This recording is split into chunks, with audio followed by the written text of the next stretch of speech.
예수님께서 찾아주심이라는 제목을 가지고서 계속해서 말씀을 증거하길 원합니다. 본문은 요한복음 20장 19절로서 23절의 말씀입니다. 끊어짐 없이 계속해서 증거하기를 원합니다. 항상 주님이 주시는 은혜가 무언가를 알 수 있는 그런 상황, 또 여러 가지 일들 중에서 우리가 바라보는 그런 현실이 무엇인가. 지금 제자들을 통해서 우리가 어떤 믿음의 생활을 하고 어떤 환경 속에서 그를 맞이할 것인가. 참 중요한 그런 일들입니다. 중요한 일들이지만은 그 모든 것들 위에 성령께서 함께 하고 계시기 때문에 우리는 더 쉬울 수도 있습니다. 근데 제자들은 지금 성령이 함께하고 있지 않는 그런 상황 속에서 낙담되어 있는 그런 현실을 가지고서 지금 모임을 갖고 있는 모습이죠. 그런 모임 속에서 있었기 때문에 두려움도 있었고 의심도 있었고 또 각자 안정되지 않는 그런 믿음을 볼 수가 있는 거죠. 그런 상황 속에서 예수 그리스도께서 방문하심을 볼 수 있죠. 우리의 현실적으로 보면 우리 삶 속에서도 우리는 그런 경험들을 많이 합니다. 어려운 그런 환경 속에서 있을 때 주님이 찾아주시는 그런 일들, 어려운 환경을 내가 어떻게 극복할 것인가, 또 그런 현실적인 그런 삶 속에서 두려움을 가지고 있을 때 어떻게 그것을 벗어날 것인가 하는 그런 염려와 재리도 있게 되죠. 지금 우리는 말씀을 통해서 알 수 있는 그런 것들, 볼 수 있는 그런 것들을 통해서 지금 예수 그리스도께서 여러분들하고 동행하고 있음을 아시라는 거예요. 지금 예수님을 바라볼 수 있는 그런 마음의 문을 열고서 그분을 바라보라고 말씀드리고 있는 거예요. 근데 우리는 삶 속에서 예수님을 만나기가 쉬우면서도 어렵습니다. 쉬우면서도 어렵습니다. 제자들을 통해서 볼 수 있는 그런 일들이죠. 제자들이 참 믿음이 좋았던 그런 사람들이죠. 모든 것들을 다 버리고 모든 것들을 버리고서 누구를 쫓아다녔어요? 예수 그리스도를 쫓아다녔던 거예요. 그만큼 믿음이 좋았던 사람들도 지금 자신들이 추종하던 그 예수 그리스도가 지금 허망하게 돌아가시는 그런 모습 속에서 낙담한 그런 상황 속에 있을 때 주님이 찾아주심을 볼 수 있습니다. 그러니까 주님의 찾아주심은 두려워하고 있을 때 또한 찾아주시고 마음에 또한 믿음을 주시기 위해서 찾아주심을 볼 수 있고 평강을 허락하시기 위해서 찾아주심을 볼 수 있습니다. 제자들의 나타나는 모습을 보면은 어떤 모습을 하고 있어요? 지금 문을 다 닫고 유대인들이 두려워서 그곳에 모여 있는 그런 상황 속에 지금 예수 그리스도께서 그들 가운데 나타나심이라는 거예요. 또 그 나타나심을 보고서 그들이 예수 그리스도를 영접하는 그 모습이 어떤 모습으로 지금 영접하고 있어요? 두려워하고 또 놀라고 무서워하는 그런 모습으로서 영접함을 볼 수 있습니다. 결국 두려움이 있거나 놀람이 있거나 어떤 불안함을 가지고 있다는 것은 마음에 의심이 있다는 거예요. 마음의 의심이. 지금 본문 속에서 보는 그런 말씀이죠. 마음에 의심이 있는 그런 상황을 볼 수 있죠. 누가복음 24장 38절에 보면은 마음에 의심이 일어나느냐 하고 예수 그리스도께서 말씀하시는 말씀이 있습니다. 그러니까 결국 우리가 소유하고 있는 그런 것들 중에서 평강이 허락지 않고 있는 그런 상황이다 하면은 우리 안에 믿음이 없다는 거예요. 누구에 대한 믿음이 없어요? 예수 그리스도에 대한 믿음이 없다는 거예요. 제자들이 지금 예수 그리스도께서 부활했다는 그런 믿음이 있었다면은 지금 완전히 틀린 상황 속에서 예수님을 맞이할 겁니다.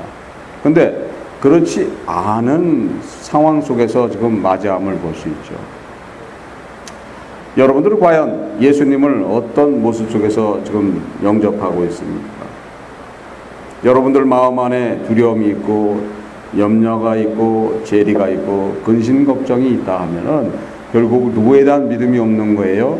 예수 그리스도에 대한 믿음이 없는 거예요. 내가 지금 섬기고 있고 내가 믿고 있는 그분에 대한 믿음이 없음을 아셔야 되는 거예요. 당연하죠. 당연한 거예요. 내가 믿는 그 분은 누구십니까? 내가 믿는 예수 그리스도는 누구십니까? 내가 믿고 있는 예수 그리스도는 하나님이시라는 거예요. 그분이 하나님이시라는 것을 믿는다면은 과연 어떤 믿음 안에서 그 모든 것들을 이루겠는가? 한번 생각해 보세요. 참 이해가 안 되는 그런 모습을 볼 수 있습니다. 당신들은 예수를 믿는다 하면서 모습은 그렇지 않다는 거예요. 모습은.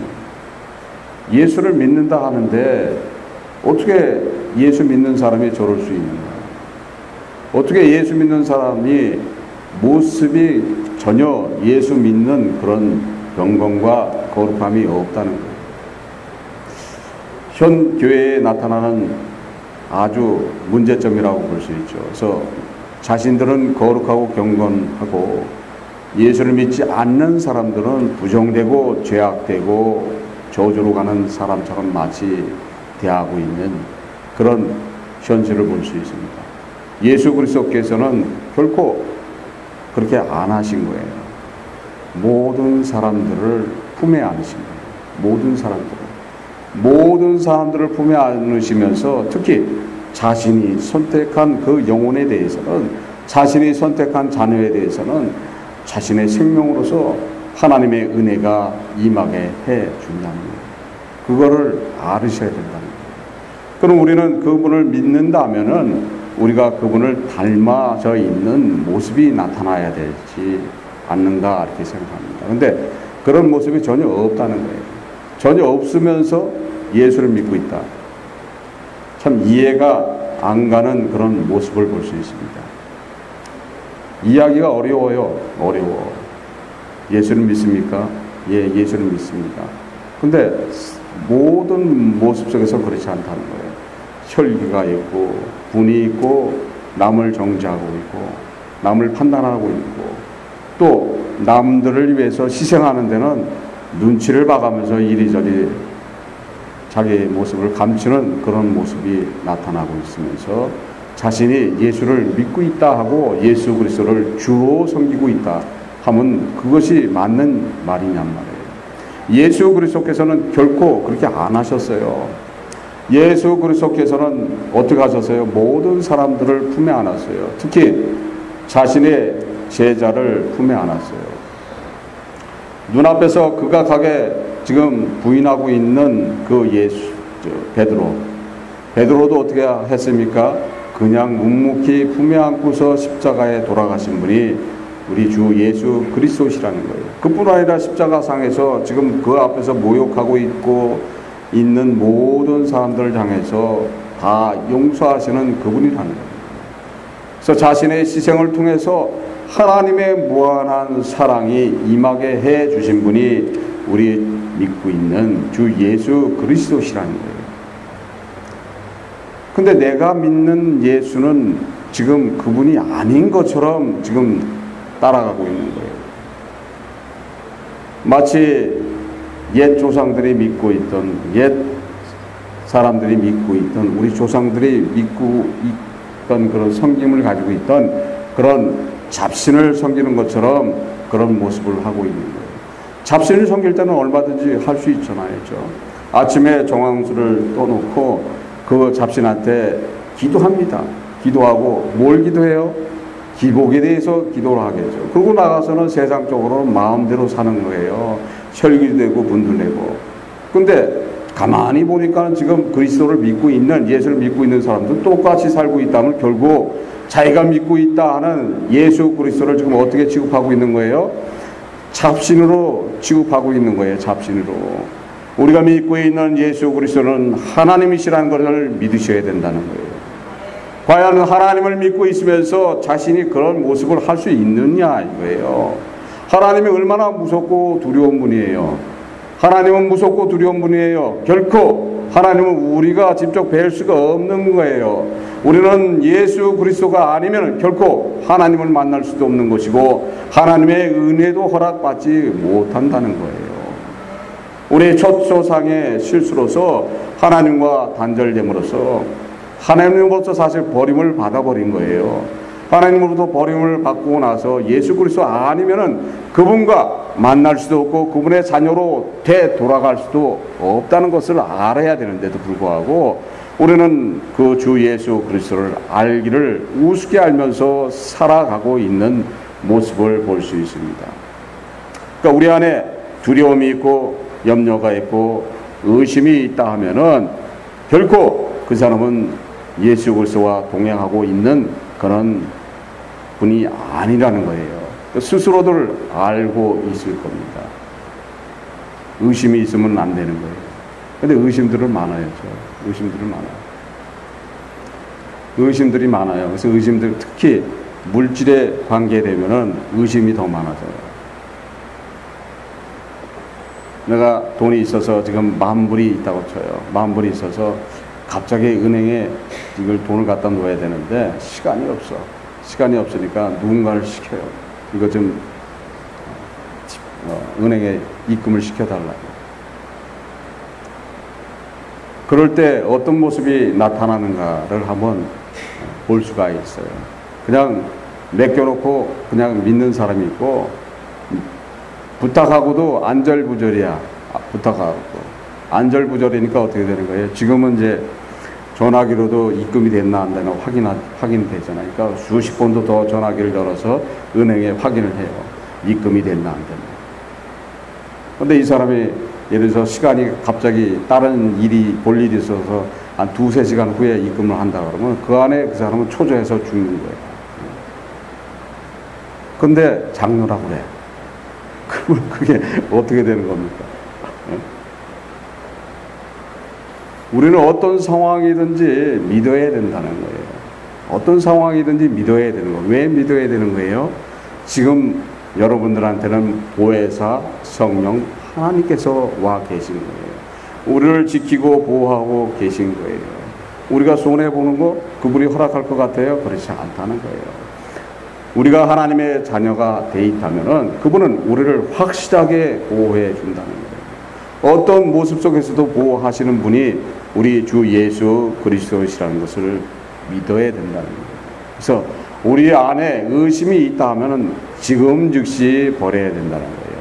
그 의심이 있다 하는 것은 내가 아직 예수 그리스도를 영접지 못함을 스스로 증거하는 것입니다. 특히 하나님의 형상이 아닌 짐승의 형상들이 나타나면 안 된다는 거예요. 하나님의 형상 안에 우리가 얘기하는 자신의 성격, 그러니까 나는 성격이 급하다, 뭐 느리다, 그런 것들이 포함되어 있습니까? 없어요. 하나님 형상 안에는. 분이 있어요? 혈기가 있어요? 없어요. 그런 모든 것들은 누구로부터 받은 형상이에요? 짐승으로부터 받은 형상이라는 거예요. 그래서 이 세상을 짐승한테 줬다 하고 말씀하고 있어요. 하나님의 말씀이 응하기까지 줬다 하고 계시록 17장 17절에 나와 있는 말씀이죠. 그러니까 당연히 우리가 잃어버린 형상, 결국 하나님의 형상을 잃어버려서 사람의 자격을 잃어버린 거예요. 사람이었는데 지금은 사람이 아닌 거예요. 겉껍데기만 사람이지 실제 사람이 아니라는 거예요. 아, 그런 소리 하지 마세요. 내가 사람이죠. 아, 나는 짐승의 형상이 안 나타나요. 나는 혈도 없고 분도 없고 남도 정죄하지 않고 남도 의심치 않고 있습니다. 과연 그런 완전한 사람이 지금 존재하고 있겠습니까? 지금은 없다는 거예요. 언제 되는 거예요? 완전한 사람은 예수님이 재림하셔야지 완전한 사람이 되는 거예요. 우리의 영혼은 예수 그리스도의 그 죽음을 통해서 부활을 통해서 우리 영혼이 구원받았지만은 육신은 예수님이 재림해야지 그것이 또 해결받는 거예요. 그래서 아직 내 육의 역사하는, 내 육신의 역사하는 그 존재들 때문에 나는 항상 힘들어할 뿐만 아니라 그 존재들 때문에 내가 완전치 못하게 된다는 거예요. 그래서 암만 자기가 의의가 넘친다고 해도 때로는 뭐예요? 안에 근심도 있고 죄리도 있고 또 때로는 의심도 가는 그런 모습이 나타나고 있고 또 때로는 혈과 분이 나타날 수도 있겠죠. 그런 것들을 누구를 통해서 자꾸 그것들을 통제를 해야 되는 거예요? 성령을 통해서 말씀을 읽음으로써 말씀을 통해서 그런 것들을 통제해 나가는 거예요. 또 기도를 통해서 우리가 악길에 대한 그런 것들을 열어 나가야 될 줄 믿습니다. 우리는 과연 믿음 안에서 어떤 믿음을 가지고 있는가? 두려워할 때는 누가 찾아오신다고 그랬어요? 예수 그리스도가 지금 제자들을 찾아오셔서 그들의 믿음이 없는 것을 지금 알고서 찾아오심을 볼 수 있습니다. 우리의 삶 속에서 나타나는 여러 가지 그런 모습들이죠. 그래서 그들로 하여금 마음의 믿음을 심어주고 있습니다. 그래서 본문 20장 20절에 보면은 이 말씀을 하시고 손과 옆구리를 보이시니 제자들이 주를 보고 기뻐하더라 이렇게 기록되어 있습니다. 그러니까 지금 예수 그리스도께서 자신의 부활한 것을 자신 스스로서 지금 증거해 주시는 모습이죠. 그래서 마음 안에 의심이 있던 그 모든 것들을 열어서 마음 안에 믿음을 주시기 위해서 지금 신이 찾으셔서 그들에게 기쁨을 허락해 주고 있음을 볼 수 있습니다. 지금 요한복음 20장 19절에서 23절에는 그때의 상황에 대한 설명이 자세하게 기록이 안 되어 있지만은 누가복음 24장에는 그 기록들이 상세하게 기록되어 있습니다. 그래서 누가복음 24장 39절로서 43절에 보면은 자세하게 기록되어 있죠. 그래서 그들의 상황을 설명하고 있어요. 그래서 지금 당신이 귀신이 아니고 지금 살아나신 부활하신 예수 그리스도이심을 증거하고 있죠. 그런데도 그런 상황을 증거해 주시는데도 불구하고 그들이 그거에 대한 믿음이 없음을 또 말씀하고 있어요. 누가복음 24장 41절에 보면 저희가 너무 기쁨으로 오히려 믿지 못하고 기히 여길 때 이르시되 여기 무슨 먹을 것이 있느냐 하고 말씀하신다는 거예요. 그래서 친히 오셔서 지금 영이 아니고 부활하신 걸 말씀하는데도 불구하고 믿지를 못해. 그러니까 어떻게 해요? 다시 한번 그 믿음에 대한 확신을 주고 계시는 모습을 볼 수 있습니다. 지금은 예수님이 직접 찾아오셔서 믿음 없는 것을 지금 깨닫게 해주고 계시겠어요? 아니라는 거예요. 지금은. 이때는 왜 그래요? 이때는 아직 부활사 성령이 오지 않으셨기 때문에 친히 방문하신 거고, 이제는 어떻게 되는 거예요? 벌써 부활사 성령이 여러분들을 다 감싸 안고 있는 거예요. 그러니까 감싸 안고 있으면서 그분의 인도를 받아야 되는 거죠. 그분의 인도를 받기 위해서는 뭐를 해야 되는 거예요? 성경을 읽으면 되는 거예요. 성경을 읽게 되면은 그분의 인도를 받게 되는 거예요. 그래서 우리 삶 속에서 주님이 주시는 은혜를 받을 때 있어요. 은혜를 받다가 또 낭망되면은 또 다시 한번 인도하고 있는 거예요. 누구를 통해서 인도를 받는 거예요? 성령 하나님을 통해서 인도를 받는 거예요. 그래서 그거 했던 주 예수 그리스도께서 지금 제자들한테 했던 일을 지금 똑같이 누가 하고 계시는 거예요? 보혜사 성령 하나님께서 하고 있는 줄 믿습니다. 믿으십니까? 믿는다면 여러분들의 삶이 완전히 틀려질 줄 믿습니다. 성경에 보면 사르밧 가부에 대한 말씀이 있어요. 사르밧 가부는 극히 우리와 같은 그런 믿음의 여정을 걷고 있는 여인이라고 볼 수 있어요. 사르밧 가부가 얼마나 낙담되고 실망된 그런 상황 속에서 지금 있었던가. 그 상황 속에서 누구를 만나요? 엘리야를 만남으로써 그 어렵고 힘들고 죽음으로 갈 수밖에 없는 그 상황 속에서 벗어남을 볼 수 있습니다. 열왕기상 17장 1절로서 18절까지 기록되어 있는 말씀 안에 있는 겁니다. 그래서 사르밧 가부는 참 우리가 믿음의 여정을 하고 있는 그런 아주 단면적인 모습을 나타내고 있어요. 엘리야가 지금 아합 왕한테 지금 기근이 올 것이다. 그래서 우로가 완전히 몇 년 동안 안 내릴 것이다 하고 얘기하고 있습니다. 우로는 비와 같은 이슬이를 얘기하고 있는 거예요. 그쪽 지방에는 스택기구가 돼갖고 우기철에만 비가 와요. 여름에는 비가 오지 않고 있고, 그래서 그 모든 그 농작물이나 농사를 짓기 위해서는 우로가 내림으로써 그 우로로서 모든 것을 진행합니다. 그래서 우로는 이슬인데 비와 같은 이슬이라는 거예요. 많은 양의 이슬이 내림으로써 그걸로 가지고서 그 사람들이 농사도 짓고 식수도 사용하고 그렇게 하고 있는데, 그 우로가 안 내린다면 어떻게 되는 거예요? 이건 큰일 날 일이 생기는 거예요. 그 얘기를 하고 지금 엘리야는 숨어버려요.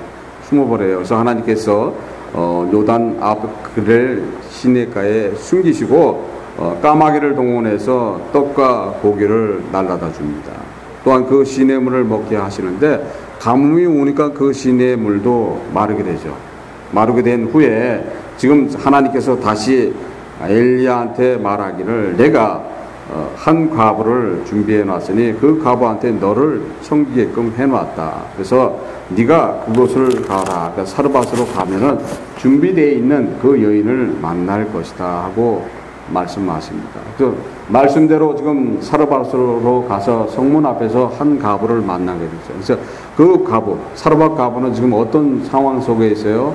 지금 소망이 없는 거예요. 이제 가뭄 속에서 먹을 것도 다 떨어져 버리고, 그래서 성문 바깥에서 나무 가지를 짓고 있는 거예요. 나무 가지를.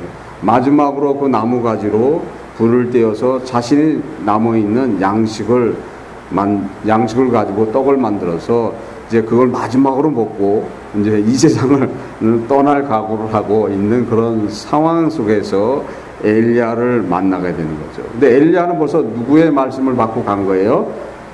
하나님의 말씀을 받고 그곳을 간 겁니다. 사르밧 과부는 하나님으로부터 말씀 받은 게 없었지만은 단지 뭐가 있어요? 감동은 받았다고 볼 수 있어요.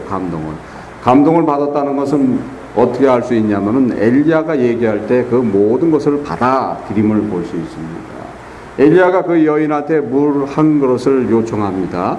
그 물 한 그릇을 요청했을 때 또 그 물 한 그릇을 요청한 후에 떡 한 조각을 떡 한 조각을 또 달랍니다.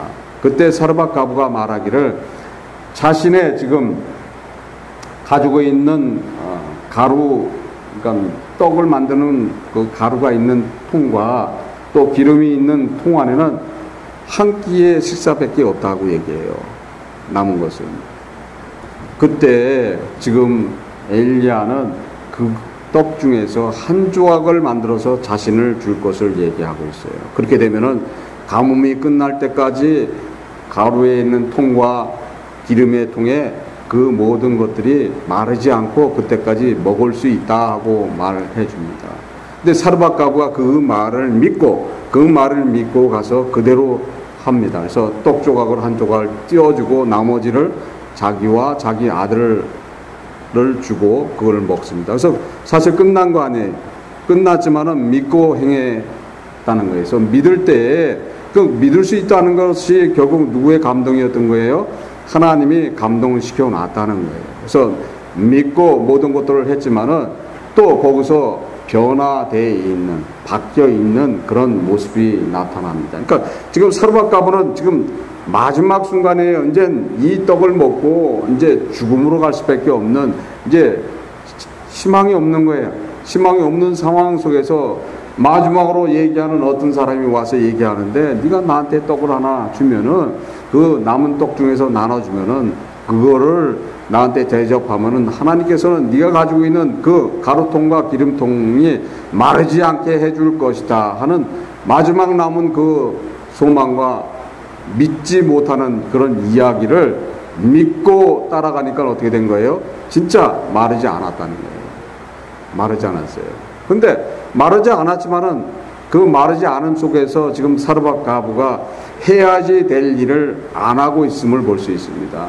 사르밧 과부가 하나님의 은혜를 받았으면은 그 은혜 안에서 자신의 하나님을 바라봤을 때 자신이 회개해야 될 것이 있는데 그 회개해야 될 것을 안 했음을 볼 수 있습니다. 그래서 결국 그 회개하지 않음을 통해서 자신의 아들이 죽게 되죠. 그래서 그 아들이 죽게 되니까 그 여인이 엘리야한테 뭐라고 얘기를 하냐면, 열왕기상 17장 18절에 여인이 엘리야에게 이르되 하나님의 사람이여 당신이 나로 더불어 무슨 상관이 있기로 내 죄를 생각나게 하고 또 내 아들을 죽게 하려고 내게 오셨나이까 하고 말씀하고 있는 거예요. 그러니까 하나님의 은혜를 받고 찔림이 있었지만은 자기는 회개하지 않았던 거예요. 결국 그것 때문에 그 자기가 회개하지 않은 그 죄 때문에 자기의 아들이 죽었다고 생각하는 거예요. 그래서 왜 하필이면 오셔서 왜 나한테 이런 불행을 줍니까? 우리 이 말씀 중에서 어떤 걸 느낍니까? 자신이 죽어가는 것을 살려줬더니 이제 다시 한번 그 안에서 다시 한번 불행이 오니까 차라리 오지 않고 그때 나를 죽게 하지 왜 살려두셔갖고 나한테 이런 고통을 줍니까? 하고 얘기하는 거예요.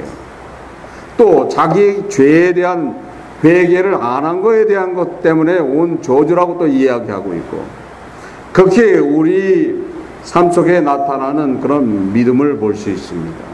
여러분들이 때로 힘들고 어려워할 때 누구의 역사로서 그것을 극복할 수가 있어요? 주 예수 그리스도의 은혜로서 그것을 극복해 납니다. 근데 그때는 그것이 기쁨으로 맞이하고 진짜 영광 속에서 그것을 맞이하지만 시간이 지나가 버리면 또 잃어버리는 거예요. 잃어버려서 다시 한번 어려움이 오면 뭐라고 얘기합니까? 차라리 그때 나를 죽게 하지 또 왜 나를 이렇게 고통스럽게 합니까? 우리가 극단적인 상황 속에 갔을 때 그런 경험들을 할 때가 있어요. 주여, 이 시간에 눈을 감고 주님을 뵙는 그런 기쁨을 간직하게 해주세요. 더 이상의 이 시간 이후의 삶을 살 자신이 없습니다. 그런 고백을 하고 그런 삶을 살아본 분들이 있는 줄 믿습니다. 또한 그 강도는 약해도 그런 센 그런 상황 속에 있었던 분들도 있고 약한 상황 속에 있었던 분들도 있어요. 지옥 같은 그런 삶을 맞아 했을 때 그것을 과연 어떻게 극복할 것인가? 근데 세월이 지나서 20년이 지났나 보는데 아직까지 살아있다. 그러면 어떻게 되는 거예요? 그 지옥 같은 환경을 누가 해결해 줬던 거예요? 주 예수 그리스도가 해결해 주신 거예요. 주님께서 십자가상에서 돌아가시면서 다 이루었다 하는 말씀이 무언가를 알아야 된다는 거예요. 그 모든 것들을 다 지불해 놓고 해결을 해 놨던 거예요. 어떤 거로 지불해 놓고 해결을 해 놓은 거예요? 자신의 생명으로서 지불해 놓고 해결해 놓은 거예요. 그런데도 불구하고 그것을 깨닫지 못하고 있으니까는 우리가 삶이 다시 어려워질 때는 그분한테 우리는 그런 식으로 얘기한다는 거예요. 또 그분을 잃어버리고 산다는 거예요. 우리는 철저하게 그분을 기억하면서 그분이 주시는 은혜가 무언가를 알아야 된다는 거예요. 근데 우리가 힘들어질 때는 그걸 예기치 못하고 있는 거예요. 욥기서 3장 26절에 평강도 없고 안온도 없고 안식도 없고 고난만 임하였구나 하는 그런 상태로 간다는 거예요. 지금 사르밧 가부를 통해서 우리가 볼 수 있는 그런 말씀이잖아요. 그러니까 사르밧 가부가 지금 엘리야한테 쫓아와서 엘리야한테 그 얘기를 했을 때 엘리야는 어떤 상황 속에서 그를 맞이합니까? 그 아들을 살려주죠. 그 아들을 살려줘요. 열왕기상 17장 20절에 여호와께 부르짖어 가로되 나의 하나님 여호와여 주께서 또 내게 우고한 집 가부에게 재앙을 내리사 그 아들을 죽게 하셨나이까 하고 부르짖으면서 기도할 때 하나님께서는 그 아들을 살려주셨다고 지금 열왕기상 17장 21절에 기록되어 있습니다. 예수 그리스도께서 여러분들을 살리시기 위해서 온갖 고난과 모욕과 수치와 그 멸시까지도 당하시고 십자가의 그 고통스러운 죽음을 맞이하시면서 뭐라고 했겠습니까? 나한테 준 그 영혼들, 아버지께서 나한테 준 그 영혼들을 살려주시옵소서. 내가 주 예수 그리스도의 은혜가 뭔가를 이들한테 보여주는 게 아니고 하나님의 아버지의 뜻을 따라서 내가 모든 것들을 감당하고 있사오니 아버지여 그 영혼들을 살려 주시옵소서 하면서 간절히 부르짖고 외쳤던 덕에 여러분들은 주 예수 그리스도의 은혜를 통해서 하나님의 무한한 사랑이 임하게 된 줄 믿습니다. 사르밧 가부의 딸이 죽음에서 다시 생명을 얻은 것처럼 여러분들은 지금 예수 그리스도의 그 십자가를 통해서 여러분들은 다시 한번 새 생명을 받은 줄 믿습니다. 믿으십니까? 우리가 극한적인 상황을 맞이한다 그래도 그분은 항상 여러분 곁에 있다는 것을 믿으셔야 돼요. 여러분들하고 동행하고 있다는 것을 믿으셔야 된다는 거예요. 지금 이 자리에 함께 하고 있는 것을 믿으시길 바랍니다. 여러분들이 믿음 없을 때 여러분들의 마음을 위로해 주고 있는 분이 누군가를 아셔야 된다는 거예요. 내가 슬퍼할 때, 내가 괴로워할 때 그분은 내 옆에서 나를 인도하고 나를 위로해 준다는 거예요. 사랑은 그냥 주는 것이다, 이렇게 말씀하고 있어요. 사랑은 내가 내 생명으로서 너희들에게 그냥 준 것이다. 그러니 너희들은 그 사랑을 받거라 하고 계시는 거예요. 그분을 바라봐야 된다는 거예요. 그분을 바라봐야 되는데 그분을 바라보지 못하고 있는 우리의 모습이 안타까움을 볼 수 있습니다. 예수 그리스도께서는 살아나신 거예요. 여러분들을 위해서 온갖 고난과 수치와 멸시와 죽음보다도 더 고통스러운 그 죽음을 감당하시면서 여러분들에게 새 생명을 허락해 준 것을 믿으셔야 된다는 거예요. 그를 통해서 하나님의 아들로서 딸로서 되돌아오게 하신 것을 믿으셔야 된다는 거예요. 그분의 간절하고 애절하게 애치던 기도가 있죠. 겟세마네 언덕에 올라가셔서 아버지여 이 잔을 옮겨 주시옵소서. 그렇지만 아버지의 뜻대로 하옵소서, 이렇게 말씀하잖아요. 얼마나 고통스러운 그런 시험이었어요. 주 예수 그리스도께서 담당하기가 쉽지 않았던 그런 시험을 통과하시기 위해서 간절히 기도했던 그 모습. 왜 기도했습니까? 여러분들 때문에 기도하셨다는 거예요. 여러분들을 구원하기 위해서 기도하셨다는 거예요. 여러분들을 구원하기 위해서 자신의 의지가 꺾이지 않도록, 자신이 순종할 수 있도록 기도하셨던 우리 주 예수 그리스도, 그 주 예수 그리스도를 본받아야 된다는 거예요. 우리가 삶 속에서 어려움이 온다, 우리가 삶 속에서 힘듦이 온다 했을 때 더 간절하게 그분한테 매달리고 그분한테 간구하고 그분의 사랑을 구하게 된다면 그분은 무한한 사랑을 허락해 주는 거예요. 그냥 받으라고 말씀하시고 있는 거예요. 다 이루었으니 가져가거라, 가져가거라 하고 말씀하는 거예요. 근데 가져가라 그러는데도 못 가져가고 있잖아요. 가져가라 그러는데도 못 가져가고 있어요. 왜 그게 말이 많은지 몰라요. 가져가라는데도 이 말 저 말 하고 있어요. 말할 필요가 없는 거예요. 가져가라 했으니 그 말씀에 그냥 순종하게 되면은 거기에는 하나님의 사랑이 그대로 임하게 돼 있는 거예요. 그걸 위해서 우리 주 예수 그리스도께서 어떠한 일을 치루었는가를 기억하시길 바랍니다. 우리가 그리스도인이라면 우리는 그분을 본받아야 된다는 거예요. 그분과 똑같은 삶을 살아가야 된다는 거예요. 이 세상에 대해서 욕을 하고 이 세상에 대해서 대항을 하는 게 아니라 주님처럼 이 세상을 안고 그대로 희생해 나갈 때 그분의 희생을 통해서 하나님의 사랑이 임한 것처럼 여러분들도 그분을 닮아서 내가 희생하고 헌신할 때 주 예수 그리스도의 그 사랑이 임하게 되는 것은 하나님의 사랑이 임한다는 것을 믿으시길 바랍니다. 그 믿음이 있다면 우리는 이 세상 사는 것이 얼마나 기쁨 속에서 살 것인가. 제자들이 예수 그리스도의 지금 부활을 믿고 기뻐했다고 그랬습니다. 여러분들은 지금 주 예수 그리스도께서 여러분들과 동행하는 것을 믿는다면 여러분들 마음 안에 기쁨이 넘치게 될 줄 믿습니다. 과연 여러분들 주 예수 그리스도를 믿으십니까? 시편 29편 11절에 여호와께서 자기 백성에게 힘을 주시어 여호와께서 자기 백성에게 평강의 복을 주시리로다 하고 말씀하고 있습니다.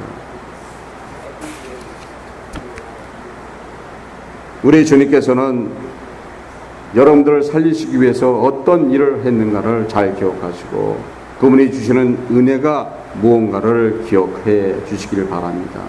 그분을 만나면 여러분들의 심령 안에 평강이 임하게 될 줄 믿습니다. 욥기 33장 29절에 주께서 사람에게 평강을 주실 때에 누가 감히 잘못하신다 하겠느냐. 주께서 자기 얼굴을 가리주실 때 누가 감히 배울 수 있으리냐. 나에게냐 사람에게냐 일반이시리냐 라고 기록되어 있습니다. 주님이 주시는 은혜 평강은 그냥 허락되는 거예요. 그냥 아무도 못 막는 거예요. 하나님께서 막지 않으시는데 누가 막아요? 그렇죠? 하나님께서 막을 권리가 없는 거예요. 하나님께서는 지금 주 예수 그리스도께서 하나님의 법을 이루시고 그 모든 은혜를 허락하는 그런 일을 감당하셨기 때문에 주 예수 그리스도께서 여러분들에게 은혜 주신다고 해도 그것을 막을 방법이 없다는 거예요. 마귀가 막겠습니까? 마귀가 못 막는다는 거예요. 여러분들의 주 예수 그리스도께서, 여러분들을 믿고 있는 주 예수 그리스도께서는 누구로 와 계신 거예요? 여러분들의 하나님으로 오신 줄 믿어야 된다는 거예요. 그분은 여러분의 하나님으로서 여러분들을 지켜주시고 여러분들에게 복을 주시고 여러분들에게 은혜와 평강을 허락해 주실 뿐 아니라 주 예수 그리스도의 이름으로서 축복하신다고 말씀하고 있는 것을 믿으시길 바랍니다. 믿으십니까? 그거를 믿을 때 여러분들은 항상 은혜 안에 거할 수 있는 것이고 여러분들이 원하는 모든 것들을 다 받을 줄 믿습니다. 그리하면 모든 지각에 뛰어난 하나님의 평강이 그리스도 예수 안에서 너의 마음과 생각을 지키게 하시리라. 평강의 주께서 친히 때마다 일마다 너에게 평강을 주시기를 원하노라. 주는 너의 모든 사랑과 함께 하실지어다 하고 말씀하고 있습니다. 주님은 여러분들과 함께 하고 있는 줄 믿습니다. 그 은혜를 받으시길 바랍니다. 믿습니까? 주님은 제자들을 찾아오셨어요. 자신이 부활하신 것을 찾아오셔서 지금 말씀하고 있는 거예요. 그걸 믿을 때 제자들은 평강을 얻었다고 말씀하고 있는 거예요. 여러분들을 위해서 돌아가시고 여러분들의 죄를 위해서 모든 것들을 자신의 생명으로서 자신의 보혈로서 자신이 흘린 물로서 깨끗이 정결하게 씻어 주신 것을 믿어야 된다는 거예요. 믿게 된다면은 하나님의 무한한 사랑이 여러분들 심령 안에, 여러분들 가정 안에, 여러분들이 섬기는 사회 안에 넘치게 될 줄 믿습니다. 우리는 그분을 본받아서 살아갈 때 기쁨과 은혜 안에서 내가 내 주변에 있는 사람들을 위해서, 내가 가정 안에서 내 남편을 위해서, 내 아내를 위해서, 내 자녀를 위해서 헌신과 희생하는데 부족함이 없어야 될 줄 믿습니다. 모든 의의를 버리시고 주 예수 그리스도 앞에 나는 죄인입니다 하는 고백을 하시고서 주님이 주시는 무한한 은혜와 사랑을 받으시기를 주 예수 그리스도로 축원합니다. 기도하시겠습니다. 하나님 아버지 감사합니다. 성령께서 이 시간 함께하여 주신 감사드립니다. 저희들 믿음 안에 거할 수 있도록 인도하여 주시옵소서. 주님의 사랑을 받는 그런 자들이 될 수 있도록 인도하여 주시옵소서. 주님 얼굴 뵙는 그날까지 그뿐 아니라 영원토록 주님의 사랑 안에 거할 수 있도록 인도하여 주시옵소서. 함께함을 감사드리며 이 모든 것 주 예수 그리스도 이름 받도록 기도드립니다. 아멘. 다 일어나셔서 찬송가 288장 완전한 사랑 찬송하시겠습니다. 아미요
지금은 주 예수 그리스도의 은혜와 하나님의 무한하신 사랑과 성령의 교통하심이 선의교회 성도님 머리머리 위에, 마음 위에, 가정 위에, 섬기시는 직장 위에, 운행하시는 사업장 위에 지금으로부터 영원토록 함께 있을지어다.